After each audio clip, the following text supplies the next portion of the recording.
Somewhere near you right now, there is an aisle in a store built around a single monthly event. Rows of pads, boxes of tampons, silicone cups, an app on your phone that can predict the exact day it starts.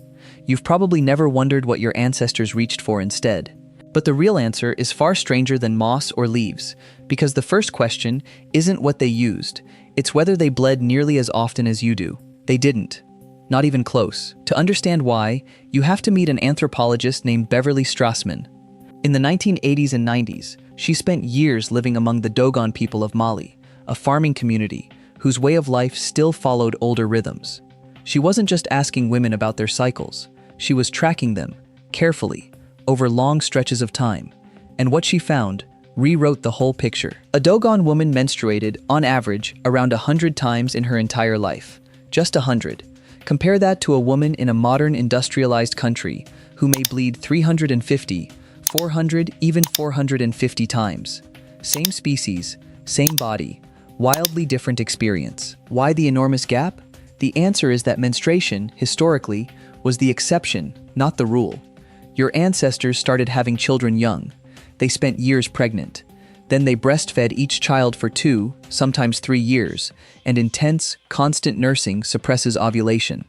So a typical ancient woman moved through a long cycle of pregnancy, then nursing, then a few periods, then pregnancy again. Bleeding every single month, year after year, for decades, is not the ancient human default, it's a modern one. Fewer children, no long nursing, better nutrition, and a much longer reproductive window mean the modern body ovulates far more often than almost any woman who came before you. So sit with that. The thing that feels like the oldest, most universal female experience is, in its modern frequency, historically brand new. Now here's a deeper strangeness. Why do humans menstruate at all? It sounds like a silly question until you learn that almost no other animal does. In 2012, researchers Deena Emera, Roberto Romero, and Günter Wagner published work on exactly this puzzle. Out of thousands of mammal species, only a tiny handful menstruate. A few primates, certain bats, the elephant shrew, a rodent called the spiny mouse. That's nearly the whole club. Most female mammals, if they don't get pregnant, quietly reabsorb the uterine lining. No blood, no loss. Humans are the odd ones out. The reason comes down to a trait scientists call spontaneous decidualization. In most animals, the womb only prepares its rich inner lining after an embryo shows up and signals it to. In humans, the body builds that thick lining every single cycle in advance, whether or not there's ever an embryo. When no pregnancy arrives, that carefully built tissue has to go somewhere, so it sheds. Your period isn't a design flaw. It's the cost of a womb that prepares for a demanding, invasive human pregnancy before it even knows one is coming. But knowing why it happens still leaves the practical question. When it did happen, out on the grasslands or deep in the Ice Age winters, what did she actually do? Here honesty matters, because the archaeology is thin. Blood leaves no fossil. The soft materials a woman might have used rot away within years, not millennia. So scientists lean on two things: the rare written record from early civilizations, and the living practices of foraging and traditional societies studied by anthropologists. From those, a picture emerges. Absorbent plant material was almost certainly the foundation. Softened moss, especially sphagnum moss, which is remarkably absorbent and mildly antiseptic, was used across many cultures. Grasses, plant down and fibers, rolled or folded animal hide and soft leather. In ancient Egypt, some accounts describe softened papyrus. Sea sponges appear in coastal cultures. And in a great many groups, the simplest answer of all was used.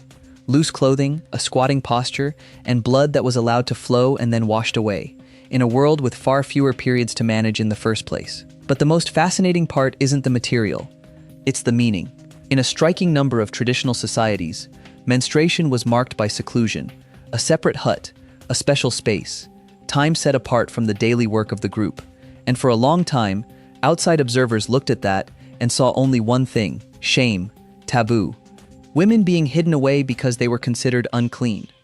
That reading isn't entirely wrong, but it may be badly incomplete. Anthropologists who actually lived in these communities found something more complicated. In some cultures, the menstrual space was not a prison. It was a pause. A place away from cooking, childcare, and endless labor. A place where women gathered together, rested, and shared knowledge out of earshot of men. What looked like exile from the outside was, from the inside, sometimes closer to a retreat. One anthropologist took this even further.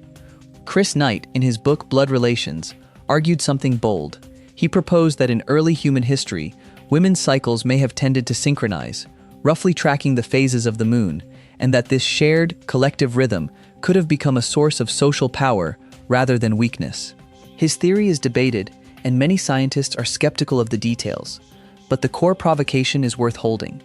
What if menstruation, for our ancestors, wasn't only a private inconvenience? What if it was sometimes a rhythm the whole group organized itself around? Notice the pattern here. The story you inherited about ancient periods was mostly a story of hiding and dirtiness, but when researchers actually looked, they kept finding rest, ritual, knowledge, and even status tangled up with the blood. Which brings us to the modern mirror. Think about how menstruation is treated today. Even now, even with the whole store aisle, it's whispered about, hidden in a sleeve on the way to the bathroom, wrapped in advertising language about staying discreet, staying fresh, staying invisible. The dominant instinct is still concealment. In some ways, the modern world took the seclusion of the ancient hut and turned it inward, into silence, embarrassment, and a euphemism instead of a shared space. The blood didn't get freer, it just got quieter, and your ancestors would find that strange. Not the products, those they'd probably love.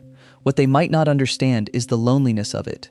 For most of human history, this was not a solitary event managed in secret. It was woven into the visible life of a group of people who all understood it, because they lived pressed close together and hid very little from one another. So the next time you walk past that aisle, look at it differently.